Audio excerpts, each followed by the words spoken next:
Maharashtra police हे नेहमी जनतेच्या सेवेसाठी तत्पर असतात आणि कायदा व सुव्यवस्था राखण्यासाठी कठोरपणे काम करतात. गुन्हेगारीवर नियंत्रण ठेवण्यासाठी कठोर कारवाई करतात. महाराष्ट्र पोलीस हे जगातील सर्वोत्तम पोलीस खात्यापैकी एक मानले जाते. पण काही पोलीस विभागाचे महिमामंडन करण्याचा प्रयत्न करीत असल्याचे दिसून येत आहे. असाच प्रकार 16 मार्च 2025 रोजी भंडारा जिल्ह्यातील तुमसर शहरात घडला आहे.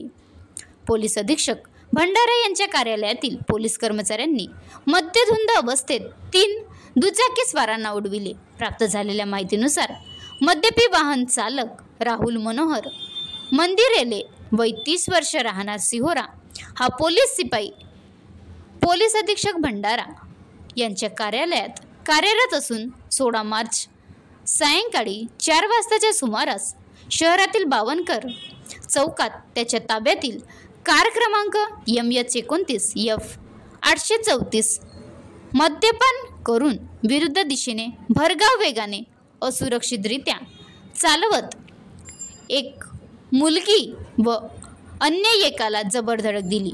त्यात दुचाकीस्वार राधेश्याम मलेवार वय 50 वर्ष राहणार बहेवाडा व वैष्णवी राजकुमार भिवगडे वय 15 वर्ष राहणार तुमसर हे जखमी झाले आहे. लगेच घटनास्थळी कर्तव्यावर असलेले ट्रॅफिक पोलिसांनी सदर वाहन चालकाला वाहनासह ताब्यात घेतले. सदर पोलीस शिपाईकडून एवढा मोठा गुन्हा घडल्याचा 1 दिवसानंतर सुद्धा FIR दाखल करण्यात आली नाही व सदर पोलीस शिपाई विरुद्ध कोणतीच कायदेशीर कार्यवाही करण्यात आली नाही. तसेच पोलीस विभागामार्फत याबद्दल माहिती देण्यास टाळाटाळ करीत असल्याचे दिसून येत आहे. त्यामुळे तुमसर पोलीस विभाग हा प्रकरण दडपत असून सदर पोलीस शिपायाला वाचविण्याचा प्रयत्न करीत असल्याचा आरोप नागरिकांकडून करण्यात येत आहे. जनसामान्यांमध्ये कमालीचा रोष निर्माण झाल्याचा दिसून येत आहे.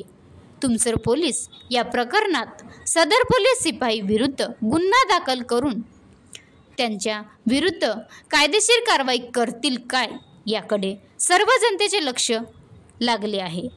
महाराष्ट्र लाईव्ह न्यूज अमृतलाल चरडे, विदर्भ प्रतिनिधी, तुमसर.